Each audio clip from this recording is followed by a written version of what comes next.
Assalamualaikum warahmatullahi wabarakatuh. Apa kabar sahabat? Mudah-mudahan kita selalu dalam lindungan Allah Subhanahu wa taala. Baik, kali ini saya akan sharing mengenai 5 tanda bahwasanya rezeki yang kita dapat itu sahabat adalah rezeki yang berkah. Karena kadang kita bingung apakah rezeki yang kita dapat ini berkah, 100% halal dan lain sebagainya. Nah, karena itu insya Allah kita akan membahas semua itu. Namun sebelumnya yang belum subscribe, silahkan subscribe ke channel ini untuk ikut berpartisipasi mensyiarkan Islam melalui channel HN Official ini.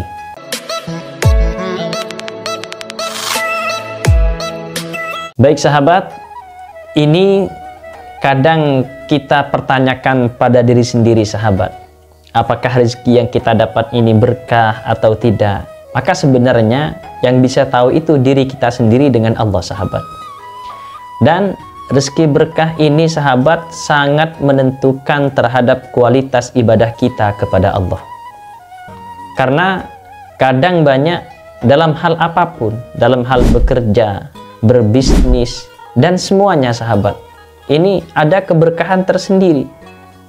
Kalau yang bekerjanya jujur, benar-benar bekerja, misalkan kerjanya dari jam 6 sampai jam 12 siang, dia sudah bekerja dari jam 6 sampai jam 12 siang, kemudian mengerjakan dengan betul-betul sahabat, maka insya Allah tidak ada unsur yang tidak akan membuat rezeki yang didapat itu tidak berkah.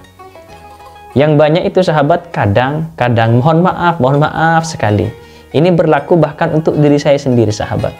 Kita pekerjaannya kadang dari jam 6 sampai jam 12, tapi sebelum jam 12, jam 11 sudah berhenti. Maka ini cenderung akan ada indikasi-indikasi yang akan menyebabkan rezeki kita itu tidak berkah sahabat. Dalam berbisnis, berdagang juga demikian. Kadang kita mengurangi takaran, menambah takaran, walaupun kita betul berdagang, tapi dengan cara-cara seperti ini, inilah yang nanti akan menyebabkan rezeki yang kita dapat itu menjadi tidak berkah. Nah, karena itu di sini agar kita mengetahui bahwasannya rezeki yang kita dapat itu berkah atau tidak, maka setidaknya kita dapat meresapi atau melihat 5 hal ini sahabat. Apa saja 5 hal tersebut? Yang pertama, kalau kita ingin mengetahui rezeki kita itu berkah atau tidak, ini versi HN Official sahabatnya. Ini sharing versi HN Official. Yang pertama sahabat, yaitu ketika rezeki kita itu berkah, maka jiwa kita itu cenderung merasa tenang sahabat. Dan hati kita ini cenderung ingin mendekatkan diri kepada Allah Subhanahu wa taala. Karena rezeki yang berkah itu sahabat, bawaan ke jiwa ini, ke tubuh kita ini sahabat, itu tenang, tidak panas sahabat. Dan rezeki yang berkah itu akan mengundang ketaatan kepada Allah. Beda halnya kalau rezeki yang kita makan, mohon maaf dalam tanda kutip, adalah rezeki yang haram, yang tidak berkah, yang syubhat misalkan. Maka ini akan cenderung akan sangat memberatkan bagi kita ketika kita ingin mendekatkan diri kepada Allah. Kasarnya ketika kita ingin beribadah itu sangat berat sahabat. Nah, ketika ada tanda-tanda seperti ini, maka bersegeralah muhasabah diri. Mungkin ada salah satu rezeki yang masuk ke dalam diri kita itu secara tidak berkah. Jadi ini yang pertama sahabat. Kemudian yang nomor 2, ciri-ciri bahwasanya rezeki kita itu berkah ialah rezeki tersebut dapat berguna untuk banyak orang sahabat. Ada hadis Rasulullah yang mengatakan khairun nas anfa'uhum linnas. Sebaik-baiknya manusia itu yang bermanfaat bagi sesamanya. Termasuk juga rezeki yang kita dapat sahabat. Rezeki yang berkah maka cenderung akan bermanfaat bagi sesama, bukan malah justru merugikan sahabat. Ketika kita ada teman yang membutuhkan, dengan mudahnya kita membantu dia. Ketika misalkan ada kebutuhan-kebutuhan yang berhubungan dengan syiar Islam, dengan mudahnya kita memanfaatkan. Kenapa? Karena rezekinya itu berkah. Karena itu rumus dari rezeki berkah itu ziyadatul khair alal khair, yaitu bertambahnya kebaikan dari rezeki ini. Contoh, kita punya sepeda motor sahabat. Hasil dari sepeda motor ini yang kita buat beli untuk sepeda motor memang betul hasil dari jerih payah kita sendiri. Maka ketika sepeda motor ini kita miliki, cenderung manfaat dari adanya sepeda motor ini ke hal-hal yang berhubungan dengan ibadah.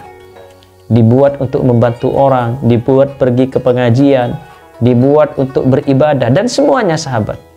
Jadi manfaat yang bisa dirasakan adalah kebaikan. Ziyadatul khair adal khair. Kita memiliki sepeda motor itu baik. Dan ternyata setelah baik ini ditambah kebaikannya lagi dengan digunakan untuk beribadah kepada Allah. Maka inilah yang disebut dengan berkah. Bertambahnya sesuatu yang baik dengan kebaikan yang lain. Ini yang ciri yang nomor 2 sahabat.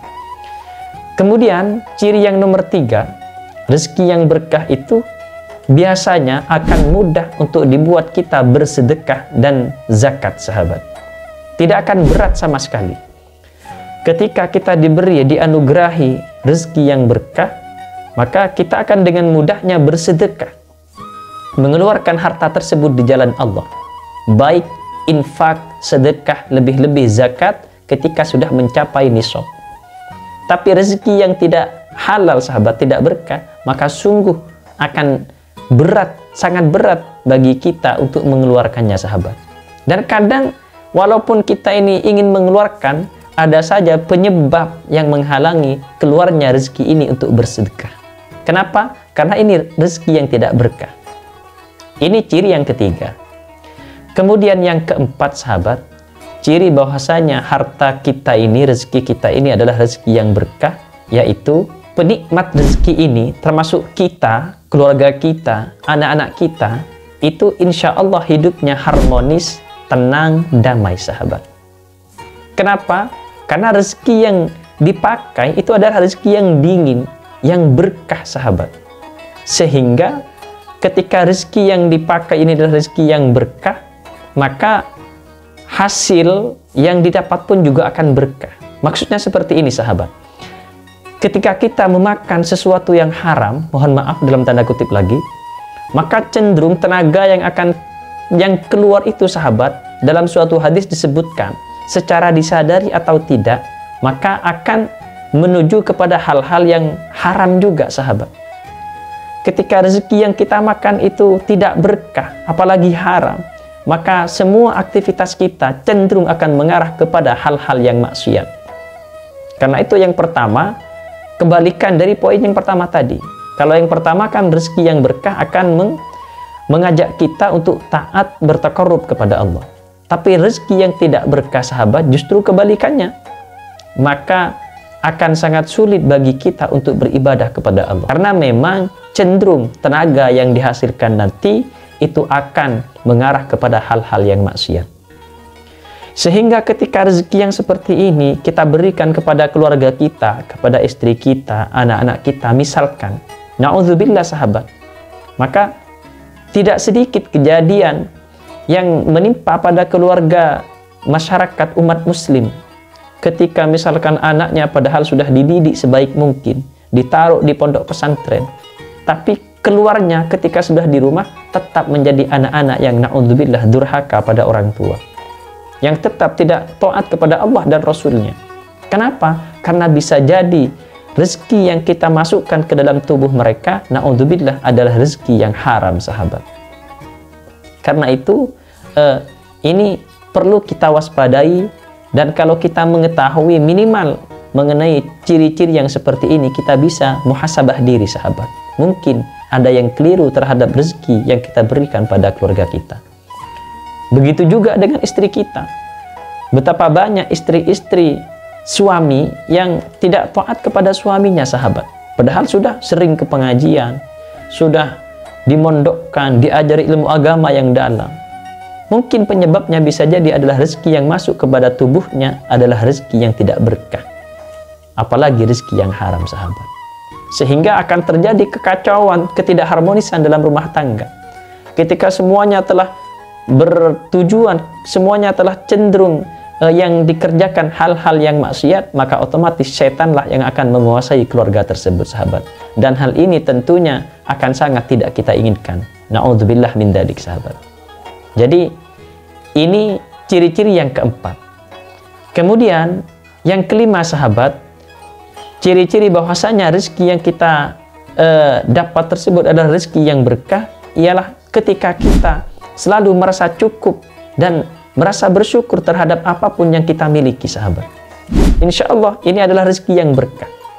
Kenapa demikian? Kalau kita lihat sahabat, mohon maaf dalam tanda kutip lagi, betapa banyak para koruptor di luar sana sahabat, yang kekayaannya padahal sudah sangat banyak, sangat luar biasa. Seandainya dimakan 7 turunan mungkin tidak akan habis sahabat. Tapi kenapa mereka masih mengambil haknya orang lain, masih korupsi? Kenapa demikian? Karena hatinya yang fakir sahabat. Ketika hati ini, tubuh ini biasa dimasuki oleh rezeki-rezeki yang haram, yang tidak berkah, maka cenderung seberapa banyak pun harta yang didapat akan tetap merasa kurang sahabat. Karena itu dalam sebuah hadis disebutkan, ya ibna Adam, wahai anak Adam, penuhilah hidupmu dengan beribadah, maka niscaya akan aku jadikan tangan kalian dengan dipenuhi dengan harta dan hati kalian dipenuhi dengan kekayaan. Tapi sebaliknya, apabila kalian bermaksiat kepada Allah, maka akan dijadikan hati kalian menjadi fakir dan tangan kalian menjadi miskin dari dunia. Ini memang sudah hadisnya Rasulullah sahabat. Karena itu minimal dengan kita mengetahui 5 tanda ini, insya Allah akan lebih waspada bagi kita, akan lebih berhati-hati dalam mengkonsumsi rezeki yang datang pada diri kita sahabat. Dan ini sudah jelas sahabat. Allah Subhanahu wa taala berfirman di dalam Al-Qur'an, "Qul la yastawil khabithu wat thayyib." Katakanlah Muhammad, la yastawil khabithu wat thayyib. Tidak sama antara buruk dengan yang baik, tidak sama kata Allah sahabat. Walau a'jabaka kathratul khabith, walaupun yang buruk itu lebih banyak dan lebih menarik keinginan-keinginan engkau untuk memiliki yang buruk tersebut, kata Allah sahabat. Tapi memang tidak sama. Walaupun misalkan kata kita, ini sama aja misalkan.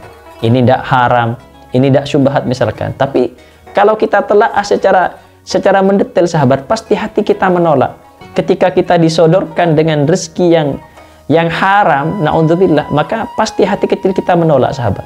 Tapi mungkin kata Allah, walau a'jabaka kathratul khabith, karena kita tergiur dengan jumlahnya yang banyak, yang menurut kita akan menimbulkan kesenangan, tapi justru hal inilah yang akan membawa musibah bagi diri kita sahabat.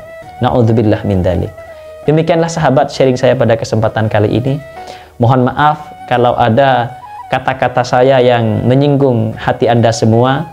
Namun inilah keadaannya, kenyataannya, dan mudah-mudahan bermanfaat khususnya bagi saya sendiri dan utamanya bagi Anda semua. Terima kasih. Saya akhiri. Wassalamualaikum warahmatullahi wabarakatuh.